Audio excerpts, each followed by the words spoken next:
I think the danger of AI is much greater than the danger of nuclear warheads by a lot. Mark my words, AI is far more dangerous than nukes. I try to convince people to slow down AI, to regulate AI. This was futile. I tried for years. The biggest issue I see with so-called AI experts is that they think they know more than they do. And they think they're smarter than they actually are.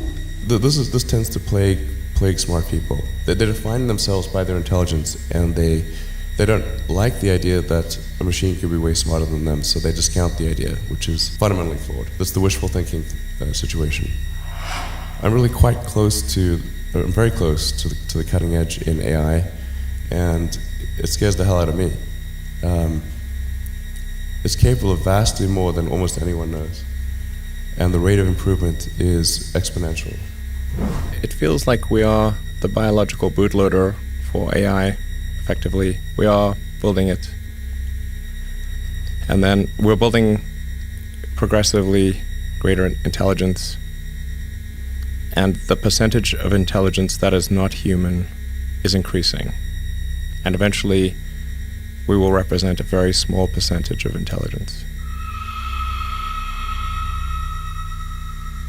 It's going to come faster than anyone appreciates. I think it's, with each passing year, the sophistication of computer intelligence is growing dramatically. I mean, I really think we're on an exponential improvement path of artificial intelligence. And the number of smart humans that are developing AI is also increasing dramatically. I mean, if you look at like the attendance at the AI conferences, they're doubling every year. They're getting full. I have a sort of a young cousin of mine who's graduating from Berkeley in computer science and physics, and I asked him, like, well, how many of the smart students are studying AI in computer science? And the answer is all of them. With a better approach or better outcome is that we achieve democratization of AI technology, meaning that no one company or small set of individuals has control over advanced AI technology. I think that's very dangerous.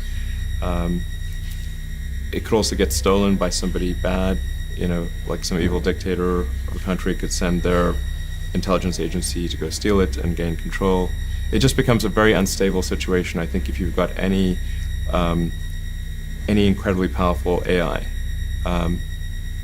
You just don't know who's going to control that. So it's not as though I think that the risk is that the AI would develop a will of its own right off the bat. I think it's more the concern is that someone may use it in a way that is bad, and even if they weren't going to use it in a way that's bad, that somebody could take it from them and use it in a way that's bad. That I think is quite a big danger. We are, all of us, already are cyborgs. So you have a machine extension of yourself in the form of your phone and your computer and all your applications. You are already superhuman. But by far, you have more power, more capability than the President of the United States had 30 years ago. If you have an internet link, you have an oracle of wisdom. You can communicate to millions of people. You can communicate to the rest of Earth instantly. I mean, these are magical powers that didn't exist not that long ago. So everyone is already superhuman and a cyborg. The singularity is probably the right word, because we just don't know what's going to happen once there's intelligence substantially greater than that of a human brain. I mean, most of the movies and TV featuring AI, they don't describe it in quite the way it's likely to actually take place. But I think you just have to consider, like, even in the benign scenario where AI, if AI is much smarter than a person, what do we do? Yeah. What job do we have? I have to say that when something is a danger to the public, then there needs to be some, I hate to say it, government agency, like regulators. The fact is, like, we've got regulators in, the aircraft industry, car industry, drugs, food, and anything that's sort of a public risk. I think this has to fall into the category of a public risk. Usually there'll be some new technology that will cause damage or death. There will be an outcry. There will be an investigation. Years will pass. There will be some sort of insight committee. There will be rulemaking. Then there will be oversight, eventually regulations. This all takes many years.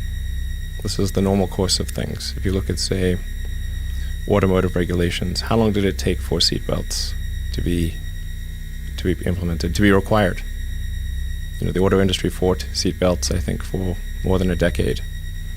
Successfully fought any regulations on seatbelts, even though the numbers were extremely obvious. If you had a seatbelt on, you would be far less likely to die or be seriously injured. It was unequivocal.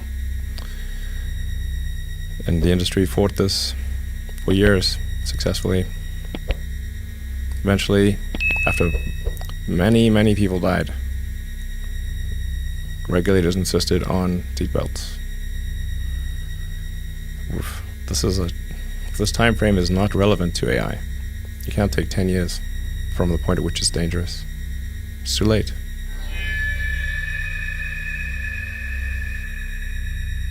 I'm not normally an advocate of regulation and oversight. I think one should generally err on the side of minimizing those things. But this is a case where you have a very serious danger to the public. And so therefore there needs to be a public body that has insight and then oversight on to confirm that everyone is developing AI safely. This is extremely important. I think the danger of AI is much greater than the danger of nuclear warheads by a lot. And nobody would suggest that we allow anyone to just build nuclear warheads if they want. That would be insane. And so why do we have no regulatory oversight? This is insane. And the intent with OpenAI is to democratize AI power.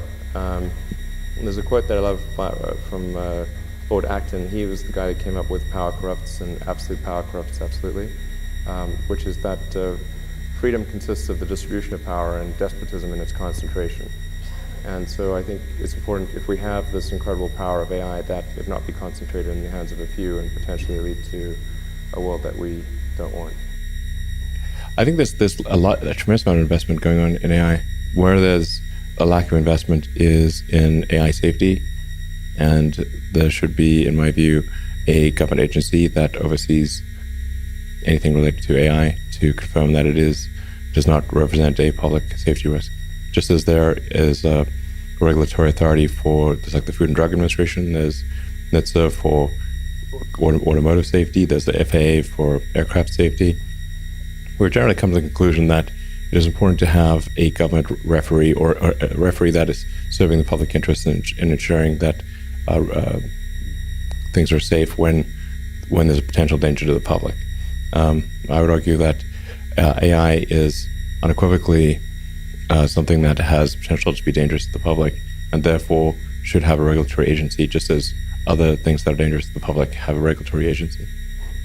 But let me tell you, the problem with this is that the government moves very slowly, and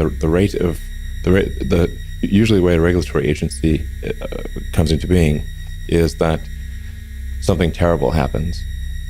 There's a huge public outcry, and years after that, there's a regulatory agency or a rule put in place. Rock, paper, scissors, shoot. I won. This is a good beginning of my plan to dominate the human race.